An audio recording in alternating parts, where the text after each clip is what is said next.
All right, we just got the cue. Hi, I know we're standing between you and probably potentially a bar or exercise or something, so we appreciate you coming in the midnight hour here. I just returned from our sales kickoff at Palo Alto Networks from Las Vegas, so I certainly understand what it's like to be at a conference for a little while. So appreciate all the attention. Really excited and honored to be here and to have an opportunity to speak with Oliver here, who I've gotten to know a little bit over the last month or so by phone, but now for the first time in person.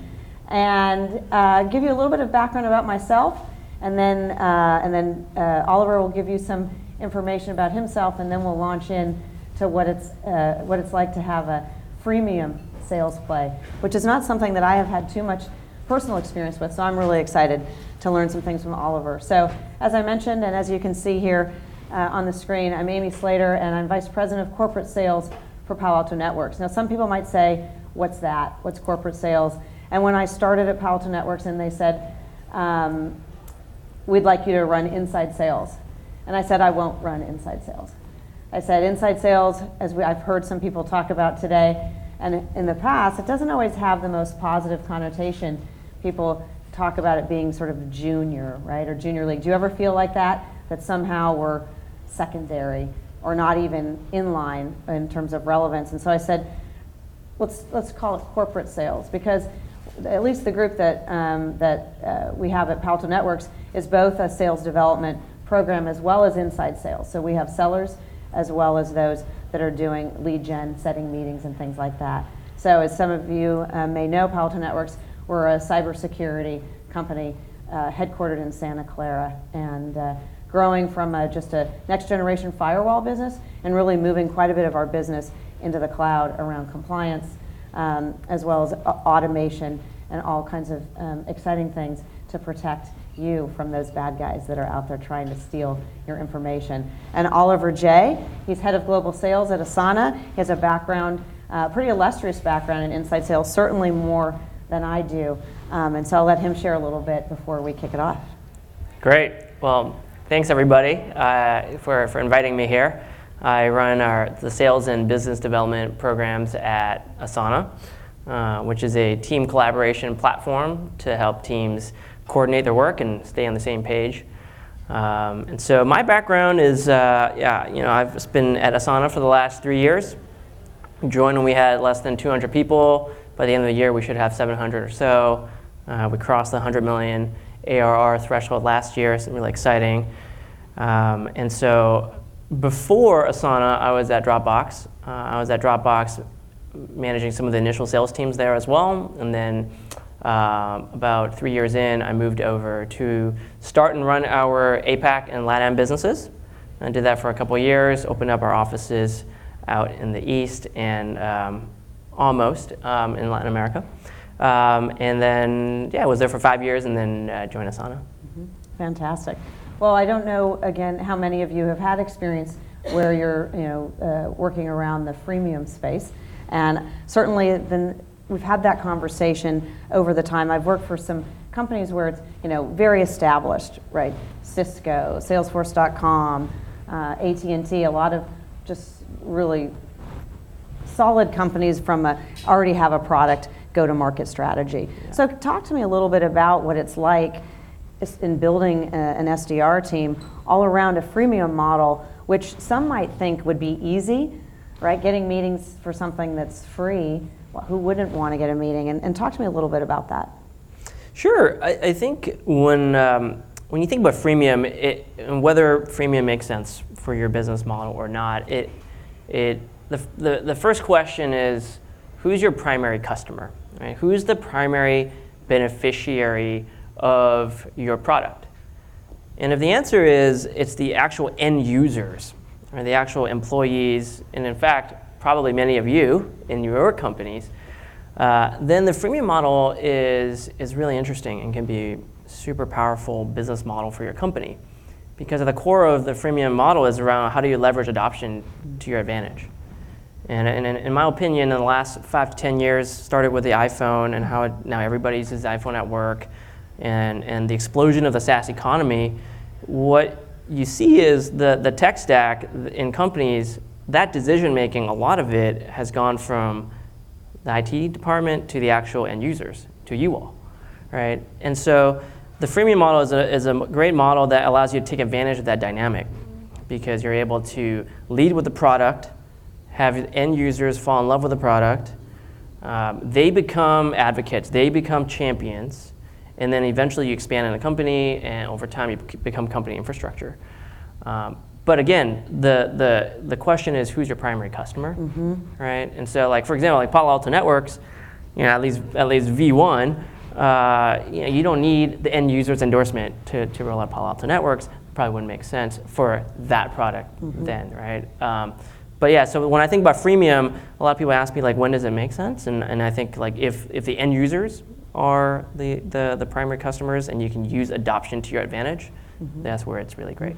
And how does, really, how does the way you create that team differ from more of a standard model where the end user isn't going to be that driving force? Well, I think there's a couple areas you think about. One is like the type of people you hire. Second is how you set up the team, right? So maybe we could first talk about how we set up the team, and absolutely. And really, when you think about executing a freemium model, there are a couple of different phases I think that a company goes through. All right, the first is really around trying to find that product market fit. And you really want to lead with the product and see what's there.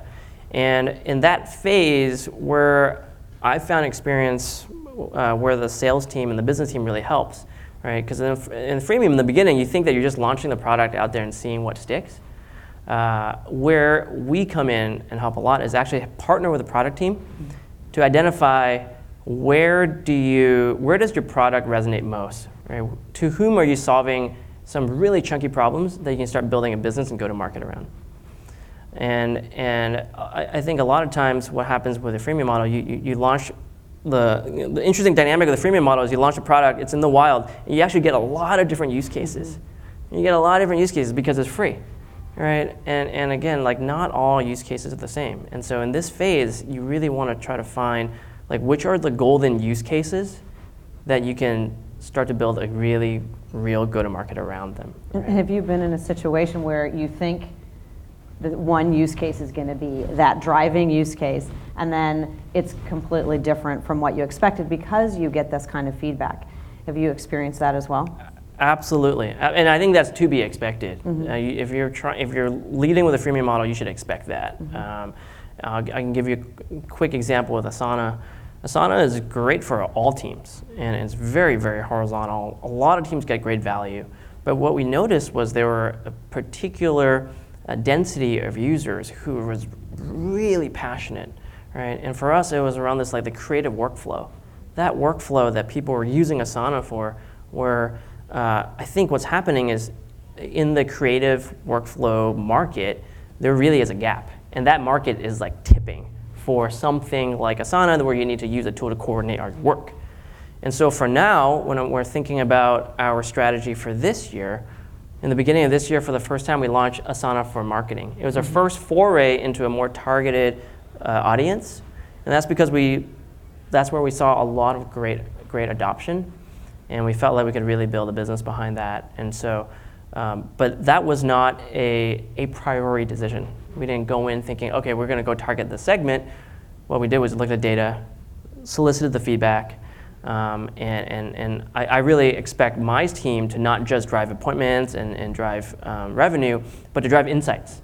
And a lot of that insights came from the sales team that then we went to product and we said, look, we're seeing a great density, great opportunity here, and then we work together with product, with marketing to flesh it out and what that market opportunity looks like. And one thing you and I talked about on the phone, I think it was last week, but my mind's a little bit of a blur.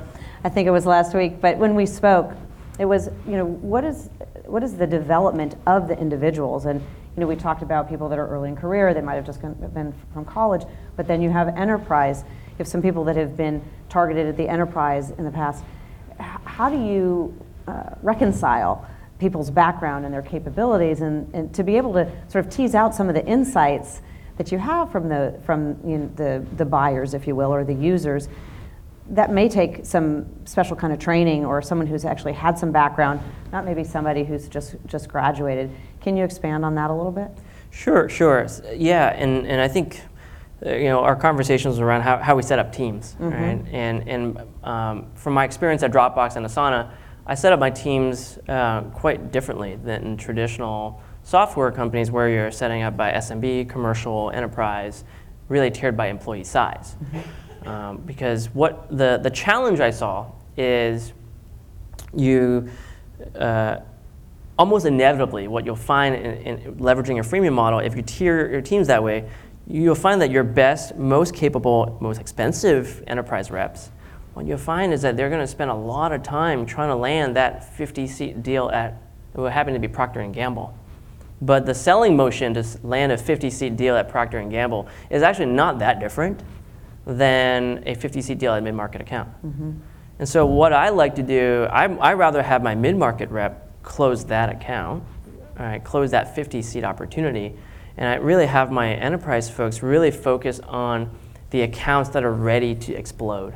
The accounts where we already have sufficient momentum, where it makes sense to have that conversation with shared services, right, and become company infrastructure. So I think that what I've learned is when I think about talent and where to place them, is really to segment by really the stage of company's maturity to ready to adopt Asana, as opposed to purely on employee size. So my enterprise reps, they actually have a very fixed named account list, not of the Fortune 100, but of the 100 accounts that we think are ready to go wall to wall. That's where I want to spend their time. So that's when I think about sales organization, those are some of my learnings. And how do you keep them in their swim lanes? I don't know how many of you have had the experience where, people want to chase the shiny object. And so I know for us at Palo Alto Networks, if there's some low-hanging fruit, man, everybody's going after that fruit basket. Everybody wants to go there because they just want to have the deal, or they say, this is my account, and it's all of that. And then when you might get one that was 50 seat that goes into a higher volume, there's a lot of tug of war. How do you overcome that? How do you keep it there in terms of rules of engagement? Yeah, so rules of engagement for our approach right now is actually, we actually go account by account when we set up the different patches. And so, if you're a rep, on the enterprise side, the 50 accounts that are in your name, and that is your badge. And so the rules of engagement has been easier on that side for us, because we really look, and I invest a lot on the ops side to be able to do this, to have the intelligence to identify, okay, these accounts are ready for the big play, and so that's how the rules of engagement are really around defining those borders up front. I think there's a couple areas where we've iterated to kind of really more about building the culture, building the right culture where people aren't just going for the shiny object. Right, and I think as sales leaders, we have the ability to decide where do you shine the spotlight. So large deals that, just for the sake of large deals and a nice logo, sometimes I intentionally don't highlight them, right? Unless I feel like the effort is so gargantuan that obviously you need to, right? Because in a freemium model, by the way, a lot of these nice logos, they came in inbound anyways. So if we're going to celebrate someone, we should celebrate the product team. And that's exactly what we do. We do, when we come to recognition, a lot of the recognition is a lot around people who have, thinking of the title, right, leverage, who have really gone that extra mile to align with product and with marketing, and that led to a certain outcome. Those are the people who get rewarded the most. And then there's also a lot on the reward side. So my spiff that we have going on this year is around MSAs. Right? In a freemium model, you're not signing MSAs with every deal that you close. A lot of them you start with a credit card and then you expand, and then eventually you want that central MSA. And so that's the behavior that we're trying to drive. And so, you have your commissions, but you get some nice, juicy spiffs if you actually start driving MSAs. And so, I think between rewards and recognition, there's a lot you can do to get that culture right. And then how are you compensating your team, sort of what are the measurements that you're compensating in a freemium model? Like you said, a lot of the heavy lifting comes when, someone actually is writing you a check and you've got that MSA going. So how are you measuring? What are the metrics that you're looking at? Yeah, that is the hardest part about the freemium models. It's how do you operationalize it, because you have this run rate, the marketing team changes something on the website, and if you're lucky, everyone has 2x number of leads, it can go the other way as well, right? And so I think there's a couple of things. For the teams that are working on landing teams, right? Very, very high velocity. And there could be landing the initial 50-seat lands. What we do is we actually, for those high velocity teams, we actually change the quota on a monthly basis. Because we know that there's so much outside the control of the rep that we basically take a look at the most recent run rate, right? And we iterate and we move and we set the expectations up front. And as long as you're clear with the expectations, I think the sales reps understand that. On the enterprise side, on the larger deals, what we've done is it's a very traditional model. It's 50, it's in terms of variable compensation. But we've toyed around with staying away from the commission model in the beginning because we don't have enough of a track record, right? And so we really design the compensation scheme around hitting a certain attainment, right? And whether you can participate in accelerators or decelerators depends on how close you are to that hitting that target. And then do you see a phase where all that might change? When do you grow out of a freemium play? When do you cross over? I've thought about that a lot. And because in fact a lot of companies use the term, we're going up market, as if you're leaving, right?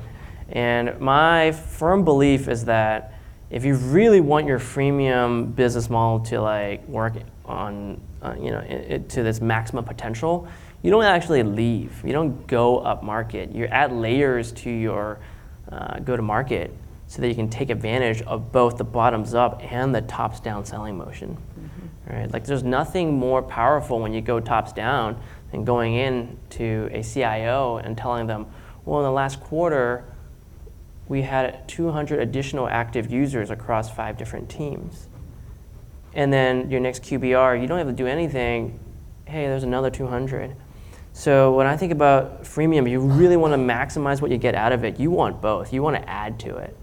And so that's how we're thinking about it, is that we don't grow out of it. We're adding additional muscles to our selling motion to eventually add the ability to sell top down to leverage the bottoms up momentum. And I just knowing the back office, I spent a few years running sales operations for a global company, and certainly being in an inside sales capacity, you work a lot in operations. It sounds like you have to be very nimble. Can you talk a little bit about just what you have to do to support a new quote every month? I mean, we have a hard time getting comp plans out on an annual basis, let alone changing things every month. How do you do that? If there was an easy answer, I would tell you right now. It's really hard because a lot of the tools for in the sales and marketing tool stack were not built for freemium business models, right? Salesforce is not built for freemium models, right? You're supposed to input every single deal. And so what happens when you swipe a credit card? How does that flow into your CRM even? And so to be honest, I think it's an area where we've just invested a lot more resourcing on the ops and the systems and the automation side than I think companies typically of our size, because we need that foundation, right? We need that account intelligence. We need to put in that kind of routing knowledge to be able to execute this play. So I would say that if you are going to choose and pursue a freemium model, do not underestimate the value of operations and technology, internal technology. That, I would say, if I were to hire 20 AEs, I would want, in the beginning, my first 20 AEs, I would probably want 3 to 4 sales ops people. I was going to ask what your ratios were. You know, in our business and security, a lot of it is what are the ratios, not only from the inside to the field, but in terms of our SEs. And in many cases in the field, it's 1-to-1, one SE for every account manager, because as we all know, the SEs, no offense, but they're the smart ones.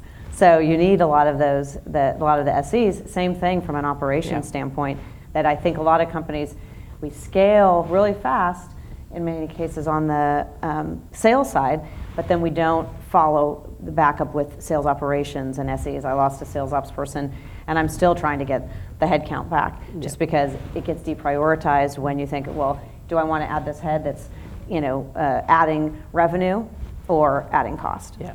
I mean, every sales kickoff, the person who gets the standing ovation is always someone on the ops team, right? So, and that says something. I think when you think about the ratios, it's interesting, right? For freemium models, you're going bottoms up, and so you actually get more leverage on the SE side because you're not in those deals yet in the beginning. Right. Right. And so I would say we actually over-index on. You can over-index on the ops ratio in the beginning. Right, because you don't need the SE support. Right. And then over time, obviously, it normalizes. But that is something I think about. Yeah. And then where are you finding most of your talent? I know that wasn't one of the questions we prepared, but we have a few more minutes. So I thought, where are you finding your talent? And I know inquiring minds probably want to know, where do you look to find top talent? Yeah, really a lot of different channels. Obviously, you have your typical, for mid-market and enterprise teams, right? People who have SaaS experience, who know the process, that doesn't change at all. But for me, being in a product-led company, I think it's really important to find AEs who have a natural curiosity to understand more about the product, because I think product-led sales is a bit different, and I look for people who have a lot more of that kind of product intuition, because you're not going in and you're diving straight into how you use a product right away. Your first conversation is probably already an on-the-fly demo. And so where am I finding talent? Certainly on the more junior side, when people coming in, I'm looking really for general athletes, but again, athletes that show that natural curiosity, people who show that natural curiosity to learn more. That to me has been the biggest signal whether someone will be great at that initial discovery, right? Because in freemium, what happens is, like, by the time you talk to a rep, they've already started using your product, and so as a rep, you can get lazy. You can get lazy on actually getting 4 layers deep to understand the true pain that a customer has that you can help solve. And so I found that people who just have shown a lot of natural curiosity, they naturally will go dig deeper, right? And so that's where that's what I really look for, particularly in a freemium model. And where I find people, sometimes people are they haven't done sales before. Some of my best-selling reps have come from people I remember one of my best reps, she was a teacher. The same, we've had the same thing, yeah. Because teachers are naturally curious, and they naturally understand the learning behaviors of each different student. And I can take those raw materials and make them a great sales rep. And how about does anyone come from product? And since it is product-led, are there any that want to try, to be on the dark side? Not yet. Yeah. Not yet. I do see a lot of movement, though, between product and solution engineering. But I would say, oh, you know what? No, I take it back. I take that back. I have one. Gotcha. I got one this year. Yeah, I have he was actually not product, engineering. Star engineer, built a big part of our enterprise product and was just interested in learning more about the business. And he came in and he's killing it. He's killing it because the way he shows off the product, he's got so much pride because he built a big part of it. And so he's great because of that. He's able to generate that trust with the customer very, very quickly. If you were to, I'm just looking at the clock is over here just to make sure oh gosh, look at that, right on time, that's good. I got it, 23 seconds. I looked at the clock. just to wrap up, what would be kind of the big takeaway that you would say if people are really looking at how do I do this from a product-led approach? What would be that one takeaway you want the audience to take with them? Back to the title of this Fireside chat, right? The alignment with product and marketing in a freemium product-led approach is so critical, so critical. And I've seen companies after companies that I advise, what happens is the go-to-market side gets ahead of the product roadmap. Mm-hmm. And in a freemium model, that is a recipe for disaster. Because again, you're relying on adoption. Mm-hmm. So I think the number one thing I'd say is like have a really good pulse on the product roadmap. Try to meet where the product roadmap will be 6 months from now, and build your go-to-market accordingly. Mm-hmm. Fantastic. Well, thank you. I think we have time for a few questions. I saw a microphone. Yeah, so we'll do one, maybe two. All right. Really quick. I got a thumbs up, so a couple questions. Hey, Oliver. I had a question about leads and how you prioritize them for your BDRs. So from a BDR perspective, how do you help route and prioritize those freemium-based leads to your BDRs? Because some might just be leveraging the free capabilities, some might never convert into customers. So how do you help kind of segment those top leads? Yeah, so remember I said like in the beginning, right, when you first launch a product, you're in that product market fit seeking phase. That's when it's really important for the sales team to get that feedback and pull it back into the product. And the feedback you're going for is like, what are the golden dimensions that really make a lead a valuable one, right? And so it could be a function of could be demographics, could be where they are geographically and all that. But identifying, right, what are the demographic criteria that you're looking for is really important up front. And you can buy that data, and you can automatically route leads accordingly and score leads differently there. The interesting thing about the products and the freemium model is now you have product data. So now you can actually take the usage data of companies who are using your product and actually score them accordingly as well. Mm-hmm. And so for us, in a high level, if you see that the firmographic data looks good, company size, geo and function and title, all the stuff that you typically look for is good. And at the same time, you figure out what are the product indicators that tell me that, all right, this seems like there's some traction here. And that is very, very different company to company, right? But it's usually some kind of adoption rate, some kind of adoption metrics that you're looking for to trigger. It's like, okay, you know what? Like for Asana, for example, when we see that like there's a team that has started more than one project, that's a good sign. There's something going on there, and then we're going to score that lead higher.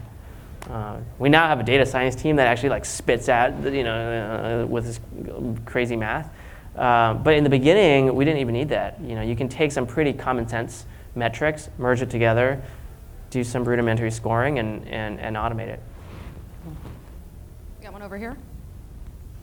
Just to dig further into that, on that scoring, and you mentioned earlier, no, the CRM was not done for a freemium model.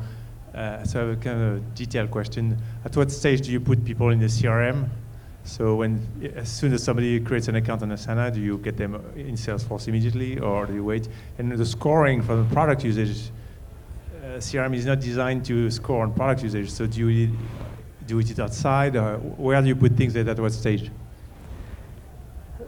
That's like a 1 hour conversation. It's a tough one.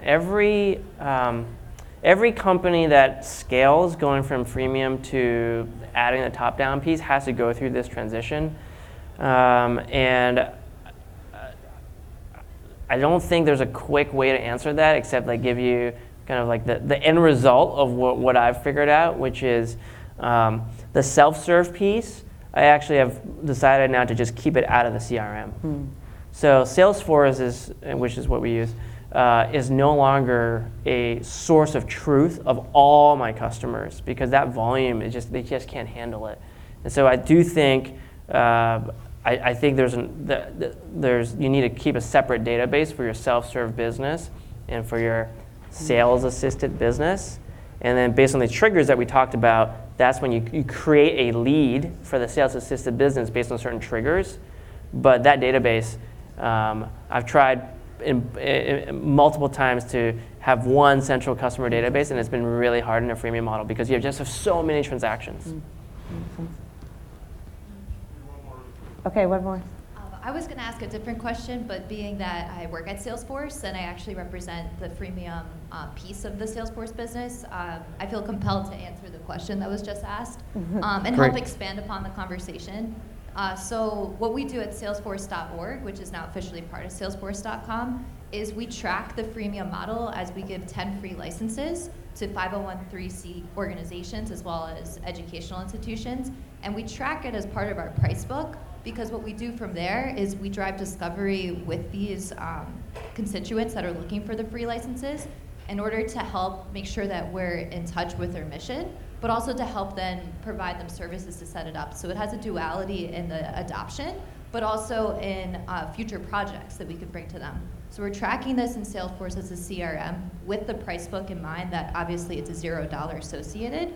But from there, what we do to expand the footprint is then we look at usage reports, like what Oliver is describing. We look at white space to identify. We look at, we use a different metric called an NTEE score, which is pretty much like a DUNS number, so to speak, for nonprofits. And then we tie that together with what the trends are going on so that we could grow the footprint and then eventually bring the freemium model into more of ACV producing.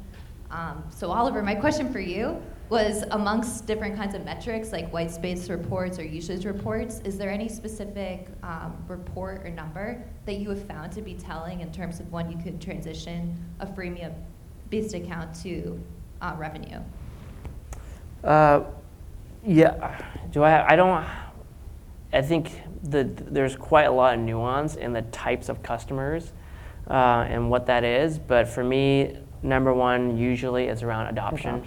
Some kind of adoption metric, and again, it could differ, right? When I look at adoption at a CPG company with 10,000 people around the world, I look for a different type of adoption metric there, right? Basically, I probably want to see a number, like how many number of deployments do I have around the world to make this really interesting and see that I've truly landed, right? But for SMB and mid-market, it could very well just be adoption of, hey, X number of employees are on Asana. Thank you. Fantastic. Well, I think we've got the hook. But really appreciate everybody coming in on a Friday afternoon, and Oliver, it's been a real pleasure getting to know you. Yeah, it was really fun. All right, Thank good. you. Thank you. Thanks. Thank you. All right, all of you standing in the back, come on in.